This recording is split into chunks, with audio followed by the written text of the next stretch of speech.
Bom dia, galera. Ó, tá até alto aqui, ó. Fala aí, pessoal. Agora vamos começar a segundo round aqui das rodas de conversa com Paulo Menotti, do Niterói by Night, né? E, Paulo, se apresenta, fala aí qual é a proposta do Niterói by Night com relação ao RPG LARP. Quem são vocês? Bem, primeiramente, bom dia. Queria chamar a galera que estiver interessada sobre o tema de Vampiro à Máscara, sobre horror pessoal, sobre o que a gente chama de roleplay intenso e trazer o LARP para dentro da mesa. E chegue aí para trocar essa ideia conosco. Bem, meu nome é Paulo Belotti, eu sou co-criador do Niterói by Night, sou um jogador de RPG, vamos colocar old school, sou da geração Xerox, que começa a jogar RPG lá nos anos 80, começa com um caminho normal, que se podemos chamar de normal, né, o D&D clássico, e aí naquela época que a gente não tinha livro aqui em português direito, todo mundo traduzindo, usando em inglês, né, nessas pastinhas que a gente xerocava. Daí fui pro GURPS, mas no começo da década de 90 mesmo, assim que lança o Vampiro a primeira edição, que não é lançado no Brasil, a sequência do Vampiro segunda edição chega no Brasil já traduzido. E aí eu fui apresentado por um dos narradores que vai estar narrando a gente hoje, que é o Príncipe de Niterói, o Felipe. Ele me introduziu junto com o meu amigo Bruno. Eles me introduziram para mim o Lobisomem, foi antes do Vampiro. Olha. Foi o primeiro livro que eu achei interessante e tal. Gostei muito da arte, porque ele quebra o status quo. E aí depois eu fui pro Vampiro. E aí hoje a gente faz um renaissance desse movimento que era o Niterói by Night, com o nome de Niterói by Night. Eu, junto do Arthur Dyer, que joga RPG comigo desde a nossa época de faculdade e tal, eu nunca parei de jogar. E o Lucas Sorrentino, que está narrando a mesa dele de caçador dentro do nosso universo de Niterói by Night. Então nós somos esse trio, loucos por RPG, loucos por fazer cultura e para lembrar todo mundo que a frase que eu sempre falo, você sabe, né? Que RPG é cultura. Eu vou falar essa frase de novo no final, mas a gente tem essa missão de trazer as trevas associadas a Niterói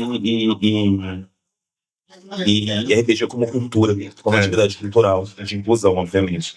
Isso é bem... Basicamente, né, de quem eu sou. Assim, acho que eu fiz um breve histórico, né? Sim. Eu acho super importante isso, essa iniciativa do Niterói by Night, de valorizar o cenário de Niterói e as figuras que viveram na cidade, que realmente, como você falou, o RPG ele pode ser um veículo de cultura muito poderoso, muito potente, a partir do momento, né, que a gente gera o pertencimento, uma identificação do jogador com aquele contexto histórico, com aquela cidade, com aquele vampiro que, porventura, a gente coloca como um antigo vulto histórico daquela cidade. Então, isso é um fator atraente. Você falou dessa renaissance do Niterói by Night. Você chegou a conviver com um movimento que foi original da década de 90, né? Que houve um princípio de Niterói by Night e agora vem com uma nova roupagem punk gótica, pós-moderna, com uma nova grafia, que eu acho a grafia de Niterói, essa grafia elegantíssima, né? Nos remete a Belle Époque e tal, eu acho fantástico. E eu queria saber assim, né? Descreve um pouco para a gente também o seu trabalho junto à valorização do LARP, que eu acho que também é uma coisa muito importante do By Night, né? Você tem um trabalho de LARP que conseguiu reavivar essa prática no Rio e Niterói, né? Então fala um pouquinho para a gente isso aí. Bem, o Niterói by Night ele nasce como uma missão de trazer Niterói não como o outro lado da ponte, trazer Niterói como uma cidade com sua história própria, obviamente anexada a toda a Guanabara, mas vamos lembrar que fomos a capital do estado da Guanabara, outras cidades no Brasil, outras grandes cidades no Brasil sempre tiveram by nights muito competentes. Mas Niterói, logo no começo da década de 90, teve o seu Niterói by Night, que eu fiz parte, como você mesmo disse, como jogador na época. Aquele jogador que coproduz, que ajuda, né? Eu era muito, muito próximo. E fiquei com essa galera até o fim do projeto, que foi por volta dos 2000. E hoje, depois de conhecer muita gente legal no movimento geek, você tá incluso nessa galera legal que eu conheci, eu, o Lucas e o Arthur, a gente decidiu trazer Niterói de novo para o mundo punk gótico, usando um nome diferente, usando o Nicterói, que é o nosso nome antigo da cidade. E você falou sobre o poder de contar sobre personagens históricos, sobre falar sobre a história da cidade e a cultura envolvida nisso. Niterói é o personagem principal do nosso Vampiro Máscara. Ele é o pano de fundo, mas ele não é a Niterói que você vive no dia a dia. Ele é inspirado, assim como o livro do Vampiro Máscara, ele te traz toda a roupagem do punk gótico. Então, ele é uma versão. A gente aproveita que o nome é um nome antigo, é o que a gente costuma dizer, é a versão distópica de Niterói. É uma Niterói que chove, é uma Niterói cheia de pichações, é uma Niterói com um nível de violência elevado. É praticamente como se a gente estivesse pegando emprestado elementos do meu jogo favorito e da galera que criou o Niterói by Night, que é o Cyberpunk. Então a gente pega muito do low life.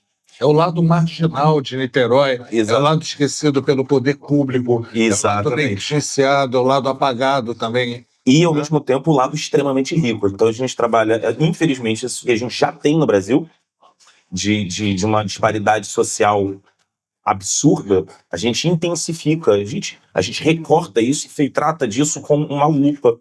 Porque, infelizmente, a Niterói do By Night, ela não está muito longe da Niterói do Rio, de São Gonçalo, de Maricá, de Santos, porque a gente vive... A realidade dos By Night são muito semelhantes, infelizmente, na sua dinâmica urbana, né? E aí a gente dá o dedo na ferida e gira, porque a gente intensifica, a gente mostra, a gente faz do jogo também uma crítica. RPG pra gente funciona como uma expressão artística. Nós no Niterói by Night somos músicos, somos produtores de vídeo, somos diretores de cinema, somos fotógrafos, a gente trabalha com arte, então a gente traz o discurso que a arte traz para poder gerar reflexão. O nome não é punk gótico à toa. Punk que é o quê? Punk que é revolução. Então a gente traz um pouco de um discurso para acordar as pessoas e mostrar que esse vampiro monstruoso que está matando as pessoas, de certa forma, ele existe de outra forma, não como um vampiro, mas ele existe, infelizmente, no nosso mundo. Então, a gente trabalha muito cultura, trabalha muito crítica. E aí, falando sobre LARP é o ponto máximo. É o ponto máximo da onde a gente trata todas as nossas mesas, né? A gente trabalha com várias mesas num universo compartilhado, e o LARP é a cereja do bolo que bianualmente... Depois eu vou explicar mais sobre o nosso projeto de LARP, mas o LARP ele é o ponto principal onde a gente se encontra fisicamente, se veste de vampiro e celebra essa cultura. Você falou do horror que aponta o dedo na ferida das mazelas, né, que a gente encontra na nossa sociedade. O vampiro atualmente é mais um jogo de horror social do que horror pessoal? Eu acho que vai variar muito do narrador. Eu acho que o vampiro ele apresenta as possibilidades para você trabalhar vários tipos de horror. Mas eu vejo na quinta edição, a nova versão de Vampiro, ela é mais acordada para isso. Eu acho que o melhor vampiro escrito é aquele que você escreve com seus amigos. Não é o que a editora americana, os europeus criaram. A gente está tratando de RPG brasileiro nesse caso. A gente está falando de Niterói by Night. Então a gente escreve as lendas nossas, a gente escreve as mazelas nossas. Então, é mais do que natural como brasileiro, eu como narrador, como co-criador, o Arthur, o Lucas e todos os jogadores, inclusive, embarcam nisso. Então, assim, se o jogo Vampiro à Máscara é ou não um RPG que trata do terror cultural, do terror social, eu não me importo, porque eu faço o meu.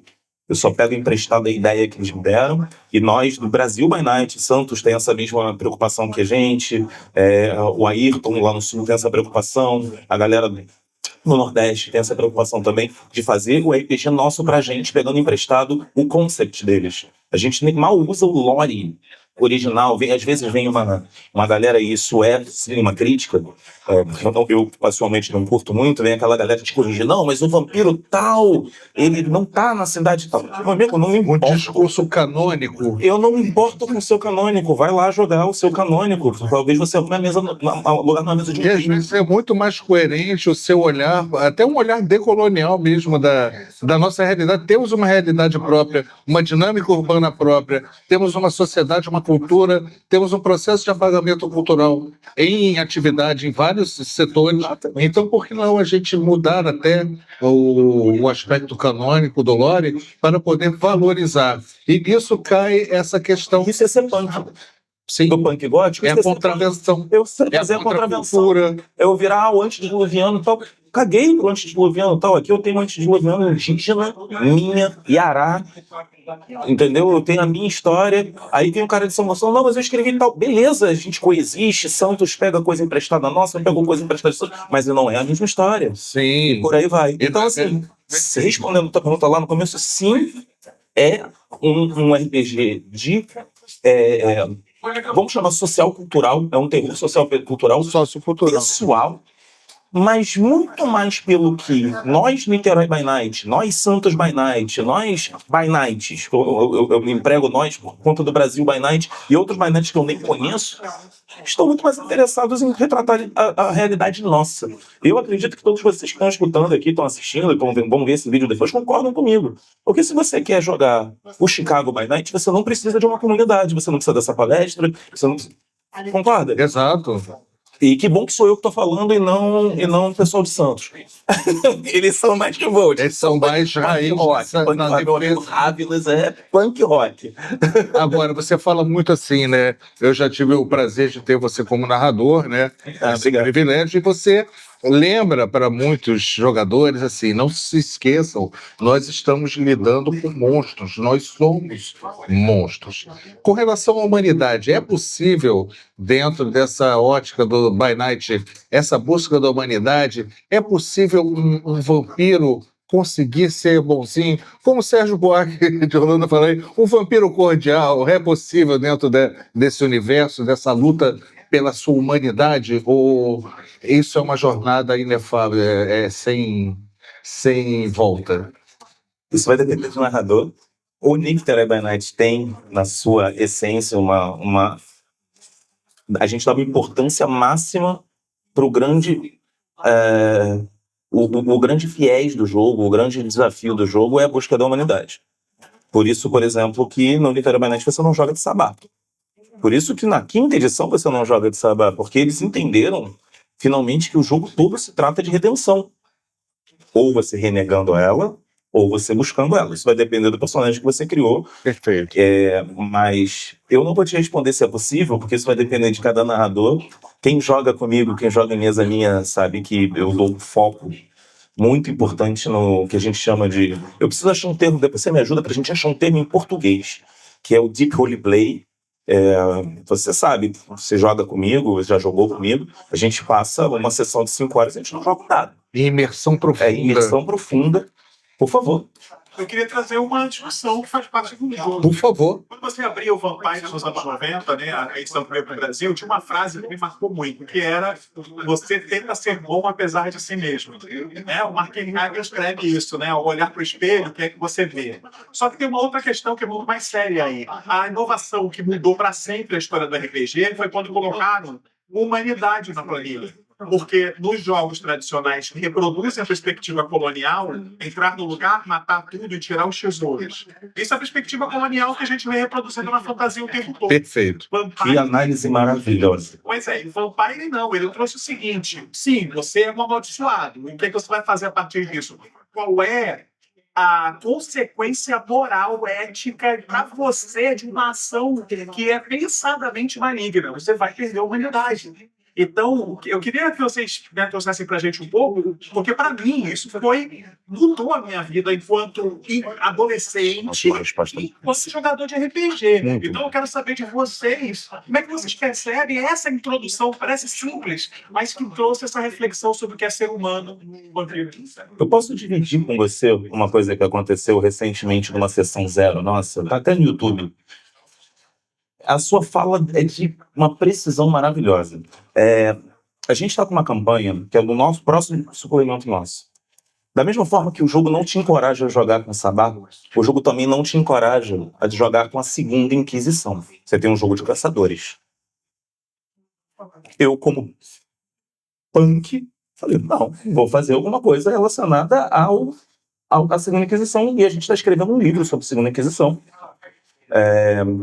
E a gente está fazendo sessão teste. Porque ao jogar com a Segunda Inquisição, todo jogo de vampiro, isso que é muito importante que você disse, você tem a humanidade, que é o teu contraponto. Você sempre tem uma luta pessoal em qualquer jogo da White Wolf, né? Você tem a humanidade pro vampiro, você tem a fúria pro lobisomem, você tem o glamour pro changeling, você tem a fé pro demônio à queda, um dos meus jogos favoritos.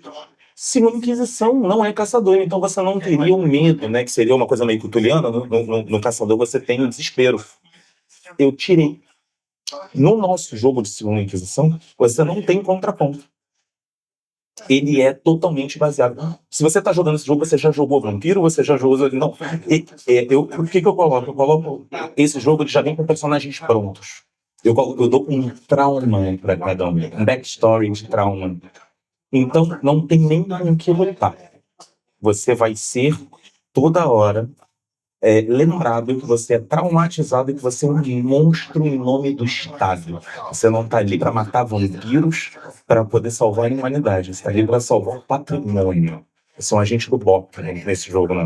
Então, mais uma vez, a crítica nossa, né? A gente dando aquela crítica. Então, assim, independente do sistema, eu acho que o que o Mark fez, eu e você somos muito fã desse cara, tá aqui na minha pele, esse cara mudou o status quo do que é jogar RPG. Eu acho que uma vez que nós jogamos há mais tempo, já temos isso embutido em nós, talvez a mecânica deixe de ser tão importante e o mindset da busca você é imperfeito, você tá numa jornada de reconstrução.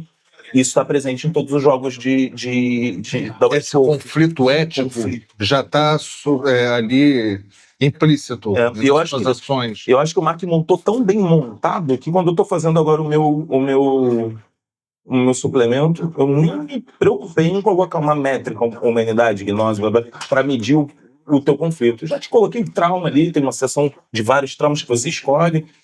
Sua família morreu para vampiro, você foi atacado na igreja, todos eles são católicos fervorosos, outra crítica que a gente faz no jogo.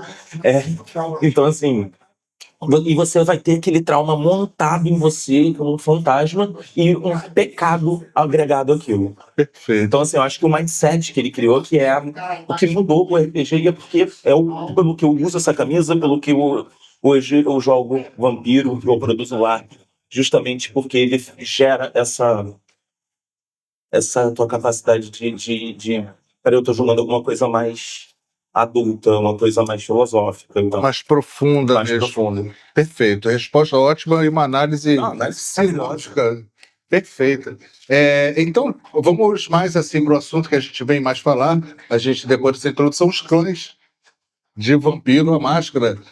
Me diz, antes da gente cair em Niterói, by Night mesmo, propriamente dito, dá uma noção assim dos clãs com relação à Camarilha, aos dissidentes, e o que mudou mais ou menos de lá para cá, porque teve dissidente que virou parte da Camarilha e vice-versa. A quinta edição ela trata muito pouco de lore, né? Ela não tem os nobles que você tinha na terceira edição, ela te deixa muito mais aberto para você fazer essa construção própria. Eu não sei se é por estratégia de marketing, se é por preguiça, se é por conflito interno, não sei o motivo. Se alguém souber, por favor, avise. Mas eu pessoalmente gosto, porque eu não sou escravo de lore deles, é lore de europeu, escrito para europeu. Eu sou brasileiro, escrevo lore para brasileiro. Se você quiser visitar o Brasil aí de fora, seja bem-vindo a conhecer um pouco da cultura do meu país. Então, eu pessoalmente não ligo para o que... Obviamente tem a base, né? Mas você tem umas mudanças que eles fizeram, por exemplo, La Sombra ter ido para a Camarilla, que é uma coisa altamente mercadológica, e faz todo sentido. Quando eu falo mercadológico, eu não estou fazendo uma crítica, porque uma vez que você tira o sabá do esquema e você tem um clã como o La Sombra, que é um dos clãs mais jogados da história de Vampiro, eles mexeram os pauzinhos deles na história para colocar, né, um pouco de lore que eles escreveram. Continuo sem confiar em mim. Faz muito bem, é um dos meus clãs favoritos. E aí o que a gente fez? No Niterói a gente está jogando a forma do Niterói by Night enxergou essa mudança dos La Sombra vindo para Camarilla. Então isso está sendo jogado desde a década de 60, em flashbacks e tal, com uma família específica de vampiras La Sombra que vieram para Niterói com um acordo com os Ventrue. Isso não está no livro do Vampiro Máscara. Isso está no Niterói by Night. Então, cada clã ele tem a sua... Vamos colocar a sua peculiaridade em relação ao que se espera no livro e o que a gente faz. Eu acho que muita gente lê um livro de vampiro e vem do D&D e acaba encaixando os vampiros como classes de RPG. Não é bem isso. Você tem os Gangrel, que já são independentes desde 1998 no lore. No Niterói by Night, você tem os Gangrel como prestadores de serviço ao príncipe. Eles fazem parte da Camarilla. Sim, eles são da Camarilla. Eles não têm primogênito. Andam entre nós, mas nunca serão um de nós. Os Bruhá, na quinta edição, mesma coisa. Houve lá o tiroteio, mataram lá o Ventruzão, e aí eles viraram anarquistas. A gente tem um secto de Bruhá dentro da cidade de Niterói, que é responsável pelas fronteiras. Na verdade, os Gangrel são responsáveis pelas fronteiras selvagens e esse grupo de Bruhá é responsável pela chegada de dissidentes na cidade para avaliá-los e fazer... Eles trabalham como uma pequena polícia. Então, eles fazem parte. Possuem primogênito? Não. Mas são de extrema importância para a manutenção da Torre Branca, né? Por que a gente fez isso? A gente fez isso de uma forma mecânica para o jogo, mas a gente também fez isso porque a gente acha interessante a gente colocar o lore da nossa forma. Mas, você quer jogar com Bruhá, como se jogava antigamente na terceira edição.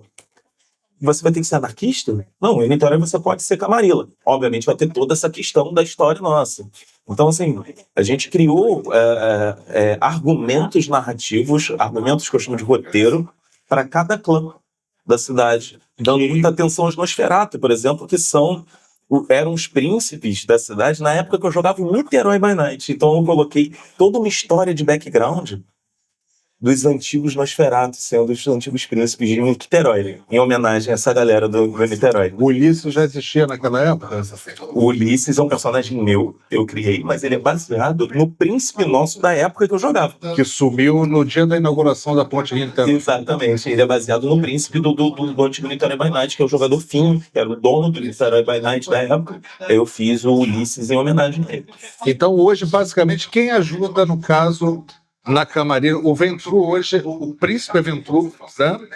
A gente tem as mesas acontecendo em vários estágios do timeline de Niterói. A gente tem uma mesa de 2008, a gente tem outra mesa de 2008, que é o spin-off dos Caçadores, agora da segunda edição.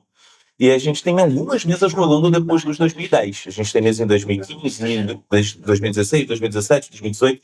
Tá vindo mesa atrás de mesa agora, não é bem. Coroação é 20. E aí a gente teve o nosso LARP no fim de ano, que foi a coroação do príncipe.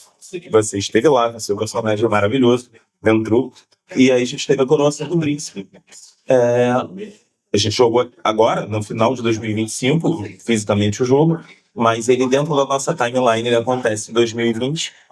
E existe o LARP que a gente teve a sorte e a felicidade de fazer, que foi um LARP muito legal, no evento da Iniciativa RPG, onde a gente colocou esse LARP lá na frente. Ele aconteceu em 2025 na nossa história também, que é quando o príncipe se autodeclara príncipe da Guanabara.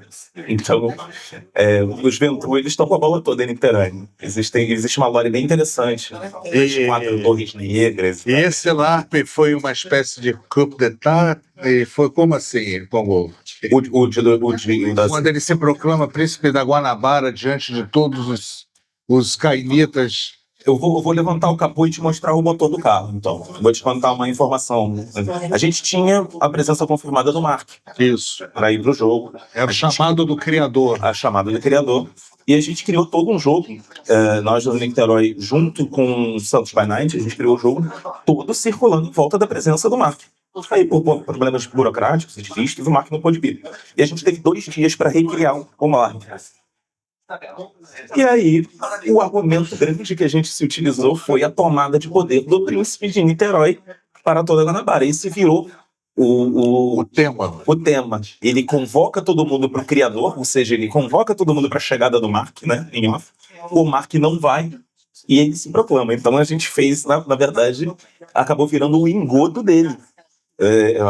Como se ninguém a vinda desse criador fosse uma mentira do príncipe o tempo inteiro, para ele chegar lá e bater o martelo para todos eles. Tem gente que tá aqui que tava jogando e viu lá o príncipe chegando lá e tocando a banca. Foi uma, como diria, Teve membro ali que queria matar o como diria Lovecraft, foi uma impostura. Foi para não dizer o mínimo. Fala. Tentando trazer um pouco para a ideia que o Paulo trouxe, que você trouxe sobre a questão do Brasil em relação ao livro, eu achei a fala dele incrível. Não sei se vocês estão sabendo que o Diogo Nogueira, brasileiro, Rio de Janeiro, entrou no design dentro da. Eu queria saber o seguinte: se existe hoje um diálogo, por exemplo, entre a organização Rio by Night e designers brasileiros que produzem conteúdo para o White Wolf, porque talvez assim, alguém escrevendo sobre a América Latina e vier da América Latina, possa, né, trazer um pouco mais de luz sobre a cultura nacional e o trabalho que os grupos by Night já fazem regionalmente, que eles são endógenos, né? Ou seja, estão produzindo a partir de gente que está lá dentro. Então, se esse diálogo existe, ou se existe planos de estreitar essa relação, já que agora a gente tem um brasileiro lá dentro, entendeu? Sim, existe. A notícia boa que dele se tornar game designer lá na White Wolf foi. Assim, a gente ficou muito feliz. Tem um brasileiro ali à frente e nós somos tão carentes de lore e de atenção pro que não é europeu ou americano. Eu, pessoalmente, ainda fico com a minha postura de seu aí. E eu com a galera aqui, a gente vai fazer o nosso. Mas a partir do momento que a gente tem um cara como ele ali na White Wolf, a primeira coisa que foi feita, eu conversei, a gente tem um grupo do Brasil by Night, onde está reunido os fundadores ali dessa primeira iniciativa, o que não significa que outros by Night não vão poder fazer parte. A gente está tentando fazer uma pedra fundamental para ir poder aceitar a galera e aí poder fazer, e outros grupos de Brasil by Night também podem surgir nesse meio caminho. Só deixando bem claro isso, para não parecer que a gente está pegando uma bola e puxando pra gente, que não é isso. Isso é conversa que a gente tem bem regularmente. O Ayrton me procurou, o Ayrton do Pelotas by Night, do Confraria do Não, meu grande amigo, e ele falou: cara, eu vou entrevistar o Diego. Vem comigo, vamos fazer uma entrevista nós dois e tal. Eu, no dia, tive um problema de saúde e não participei, mas o Ayrton, ele fez uma entrevista com ele. E a gente, eu ajudei ele na pauta antes e tal, eu conversei, troquei com ele porque eu ia participar. E a troca foi muito interessante, ele não podia falar nada, porque ele está sob confiabilidade e tal, mas a gente evitou de falar sobre projetos futuros, mas foi apresentado para ele já tinha ciência do trabalho do Brasil by Night, já tem ciência de outros grupos, que existem outros grupos fora do Brasil by Night muito legais.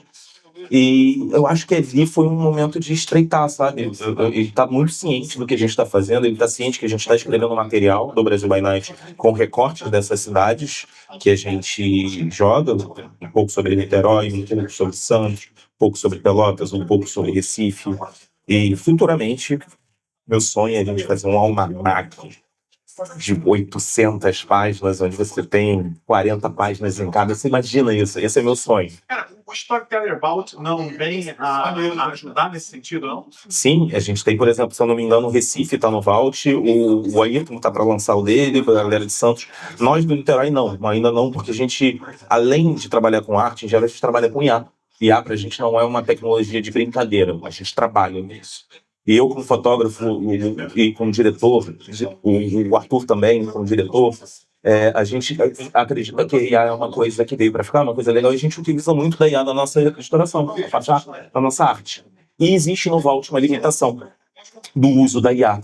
Então a gente não coloca o nosso material lá por enquanto, até a gente começar a desenvolver o material fotográfico para poder alimentar. Então, hoje, o estágio que a gente está hoje no Niterói, sendo bem onde eu consigo te desenhar certinho, a gente não lança no Vault, por conta da arte.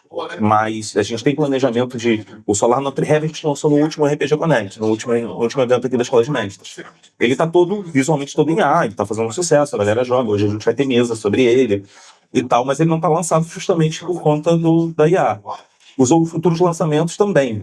A gente está começando a fazer essa transição. Mas eu vejo, o que eu vejo?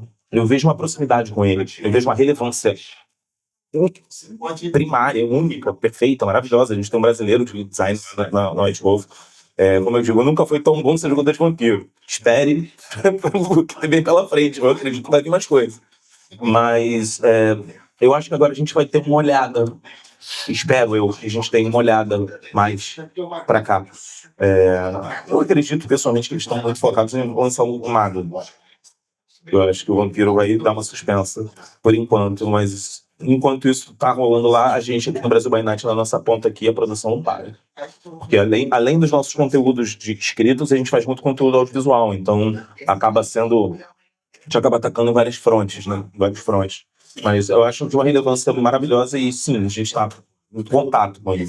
É muito ocupado, né? Mas assim, a gente ele está ciente dos nossos projetos, gosta dos nossos projetos, a gente está bastante em contato com ele.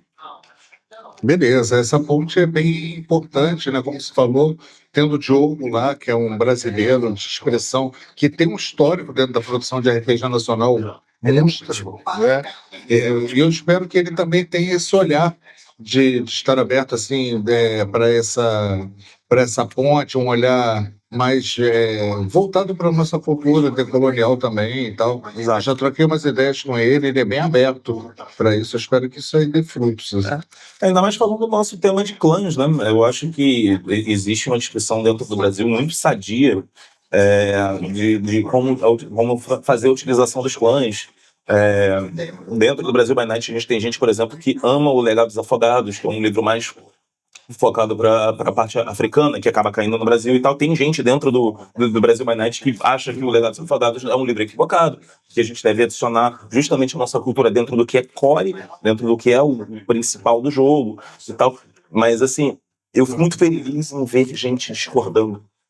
Eu, como um cara do diálogo, eu acho que a partir do momento que eu e você a gente está discordando, eu estou discutando, você está me escutando, e eu vejo lá no Brasil by Night um pau quebrar positivamente em gente falando que não gosta de X de elementos, significa que produção está sendo feita, a produção mental ali está sendo feita. Lidar com o contraditório é também fantástico. Exatamente. Esse processo de turbilhão mental, de brainstorm. Exatamente. E aí, dentro dessa perspectiva, a gente faz com que os clãs de Niterói by Night sejam únicos. Não no sentido de você não vai conseguir jogar com um personagem como esse fora do Niterói by Night. Não. Características únicas. Você tem o lore do Ventru, mas em Niterói você tem as 3 famílias Ventru. Bem peculiares. Você e tem os jogadores Ventrus peculiares. Né? Você, como jogador, se amarrou nisso. Fez um Ventru totalmente fora da caixa, que se alimenta ali em segredo, que é uma fraqueza dele, que ele é um cara boêmio. Uma vergonha dele. Vergonha. Então, assim, a gente tem as 3 famílias Ventru, a gente tem, como eu já falei dos Gangrel e como eu já falei dos Bruhá, questões diferentes. A gente tem o historiador no Palácio do Ingá. Eles estão antes da Camarilla. Eles têm um trono deles. Eles acham que são os donos da cidade.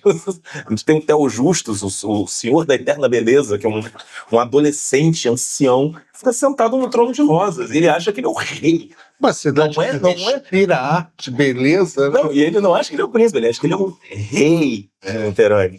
Então, assim, a gente tem as histórias próprias nossas que você não vai encontrar. E quando eu conto essas histórias pra galera dos outros by Night, primeira coisa, eu recebo feedback muito positivo. E a segunda coisa, eu vejo que as histórias que eles criam para os personagens deles são muito interessantes. Mas a gente quis ir no clã, não no personagem. Famílias específicas, porque o próprio livro te dá essa ferramenta. Se você for lá nas entrelinhas, em Mestrando o Vampiro, 2ª edição, 3ª edição, 5ª edição, ele vai te propor a fazer isso. Os Hecata, por exemplo, eles são contractors. Eles não fazem parte, eles só prestam serviço. Ah, mas qual é a família? Quem você está ali no nosso livro. Tem uma galera que veio do Haiti. Entende? É aquele lance de você ver um filme dos anos 90 pela primeira vez e não saber bem o que está acontecendo. Quando está tudo muito bem explicadinho, Você já espera, já sabe. O jogo é de terror pessoal e terror político, terror cultural.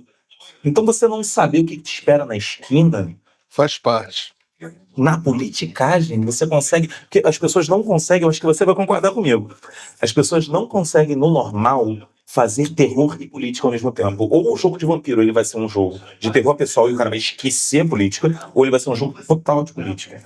A gente tenta trazer o terror pessoal na politicagem. Eu acho que o nosso LARP que rolou na Câmara dos Vereadores foi um exemplo disso. Aquilo foi politicagem o tempo inteiro, mas eu via vocês vidrados com cagaço, porque a gente colocou uma música tenebrosa, a gente fez um clima que era um enterro para poder fazer uma... Impressionante.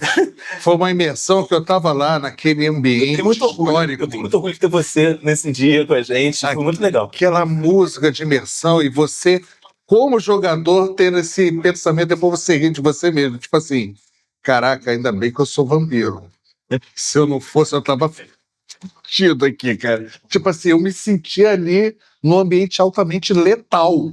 De olhos bem fechados, lembra? De olhos bem fechados. O LARP, extremamente político, ele tem que ter essa pegada de você estar entrando no filme de olhos bem fechados. E você se sente insignificante diante daquela grandeza que aquilo tudo ali é maior que você. A Câmara ajudou bastante a gente. Bem, gente, para quem não sabe do que a gente está falando, a gente fez, no ano passado, 2 LARPs. A gente fez o do Iniciativa RPG, que contou com jogadores do Brasil inteiro. Tem gente até aqui na plateia que teve com a gente, que deu um show de bola.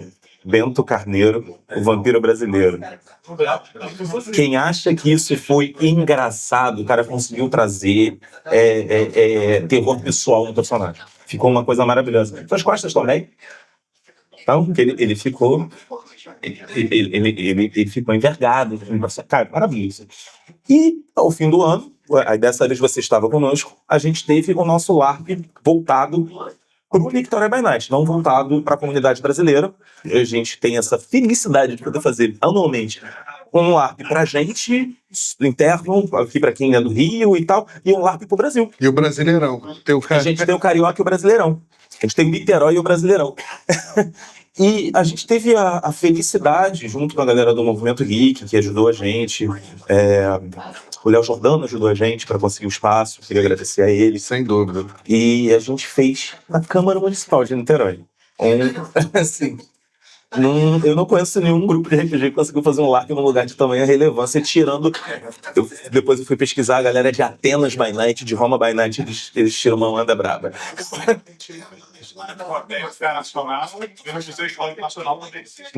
Assim, jogar em lugares assim... Mas em breve faremos Os planos são ótimos. Temos planos. Fortaleza de Santa Cruz. Temos bastante ideia. Bastante ideias a caminho aí. Voltar pra cá só pra fazer o personagem. Você tá mais do que bem-vindo. Sim. Aguardamos você na nossa comunidade, inclusive. E aí, o que acontece? A gente fez, na Câmara, a gente fez o nosso LARP de fim de ano, onde teve essa coroação do príncipe. E lá, eu acho que foi onde a gente conseguiu trazer a coroa, né? A joia da coroa, que é jogar o LARP, mas um conceito que a gente tem trabalhado em mais de 6 mesas ao longo do ano, fixas, tirando as mesas como a gente tem em evento, que é ter terror pessoal e político ao mesmo tempo. Acho que esse é o maior desafio. Não que seja melhor que os outros jogos quando você consegue isso, mas é o que eu almejo. Mas quando você está fazendo política, ao mesmo tempo que você não esquece que você só está fazendo política, você é um vampiro ou um monstro, a gente fica muito feliz em ter feito isso. É engraçado que ao fim do jogo eu faço o xerife, né, Mago Hakim. Não é o mesmo personagem que eu joguei no outro LARP, que é o Ra Motoqueiro. Tinha gente que não me conhece muito bem, que tava depois do jogo. Oi, Paulo. Tudo bem? Como é que você tá? Porque não sabiam que você era fofo. Não sabia que eu era um cara fofo. Não, mas você também estava assustador ali. Tu me deu uma esporro logo no início. Pois não, tô perdendo alguma coisa. Ops.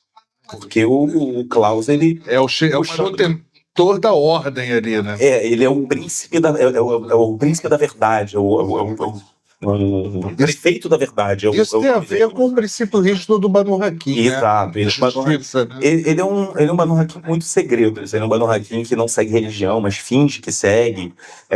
Ele é um mercenário, um assassino. Ele é um Banu Hakim que não é de etnia árabe, o que é uma quebra de estereótipo, porque a gente ama fazer quebra de estereótipo. Ele é um Banu Hakim que nasceu no Irã, mas de família suíça. Ele é um europeu. Então ele é um assassino, mas ao mesmo tempo ele é um colonizador. E quando ele vem para o LARP, ele vem como prefeito da verdade. E todo mundo sabe do que Banu Hakim se alimenta, né? Então ele tava ali, meu irmão, no rodízio de carne, olhando para todos os vampiros, falando: quem é que vai morrer hoje para poder me alimentar? Qual é a desculpa que eu vou arrumar para incriminar alguém por alguma coisa? E eu beber até o final. Então, assim, um dos maiores inimigos que o Niterói by Night tem é o próprio xerife do jogo. Entendeu? Essa coisa da sociedade ter como principal inimigo o Estado, a instituição que a defende, é uma coisa meio rara, né? Eu acho que você Quase a gente não vê isso. Que bom que você pegou a crítica logo de cara. A gente quase não vê O isso. xerife é exatamente essa crítica. Como a crítica do jogo nosso em usar o BOP e tal, a gente... É o polícia para quem precisa. Exatamente. A crítica ela tá amarrada em todos os viés, entendeu? Ela não é uma crítica fixa aqui para esse discurso. A gente tenta fazer todo tipo de crítica possível, porque a gente quer dar um dedo na ferida, entendeu? A gente quer fazer você pensar, quer fazer você discordar um do outro. Como é que é o Gangrel aí em Santos? Do jeito tal. Não, a gente vai fazer do outro jeito e tal. E aí a discussão política vai dentro da parada do jogo. Você tem, por exemplo, no Santos by Night, você tem os Ventru ligados à ditadura. No nosso, os Ventru estão ligados em outra questão, uma questão colonial, uma questão anarquista. Aí você tem a família da mídia, que administra a Globo, que administra a Bandeirantes e todos os jornais. Os meios de comunicação. Outra crítica embutida aí. Perfeito. Então, olha só, como a gente já está aqui concluindo o nosso tempo, eu só queria que você deixasse assim, para finalizar, qual é a perspectiva do Niterói by Night para esse ano? Qual é o prognóstico? O que podemos esperar de bom com relação ao Niterói by Night? Bem, primeiramente queria te agradecer por conduzir esse papo, ser um queridão. Queria agradecer a galera da Escola de Mestres por ter convidado a gente mais uma vez. Eles são parceiros nossos em todas. O Matheus que está aí. Obrigado. E aí é o seguinte, o prognóstico para o futuro não poderia ser melhor. De cara, eu já aviso para a galera que a gente vai ter mais um LARP do Iniciativa RPG. A gente tem um contrato de 10 anos com a Iniciativa RPG. Somos os responsáveis por fazer o que vier pela frente lá. Então a gente vai ter mais um Brasileirão muito maior. Aquele foi um Experience, então agora a gente vai ter um Giga que vai ter ajuda do Ravino para escrever com a gente. Eu achei que era a Beth que ia ajudar. E a gente vai ter ajuda também do Ayrton para escrever esse LARP do Pelotas by Night. Então, ele não vai ser um LARP escrito só pela gente, a gente vai ter a ajuda da galera do Brasil by Night. Bacana. Além disso, teremos mais LARP nosso, interno. Quando eu digo interno, eu não estou excluindo quem está de fora, não. Quando eu digo interno, é que ele é voltado para a comunidade que já joga as mesas. Administração interna, que a gente vai organizar. Exato. E por que eu falo isso também, Rodolfo? Porque a gente tem o nosso projeto, a gente termina a ponta do projeto no LARP, mas a gente tem as mesas que rolam o ano inteiro. Tem gente que está assistindo a gente que faz parte das nossas mesas, joga na mesa do Lucas e tal. Então, assim, você joga na mesa.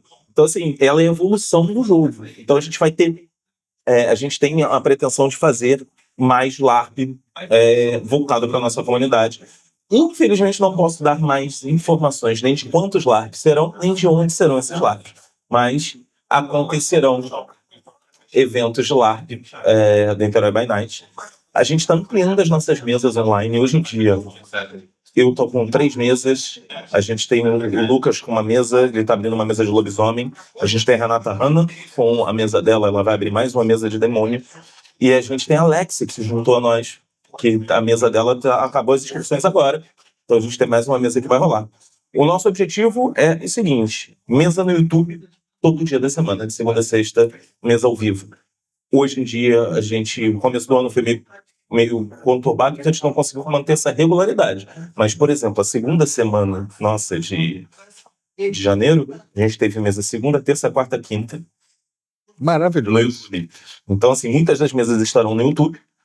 Algumas estão sendo feitas, gravadas dentro do Discord da Escola de Mestres, inclusive, e vai virar podcast. Então, a gente vai atirar em várias mesas para enriquecer o nosso lore, porque a gente não quer escrever o nosso lore, a gente quer jogar o nosso lore. Por isso que tem mesa em 2008, por isso que tem mesa em 2015, por isso que existiu o Acordar de Asmodeus em 2015, em jogo e não em texto.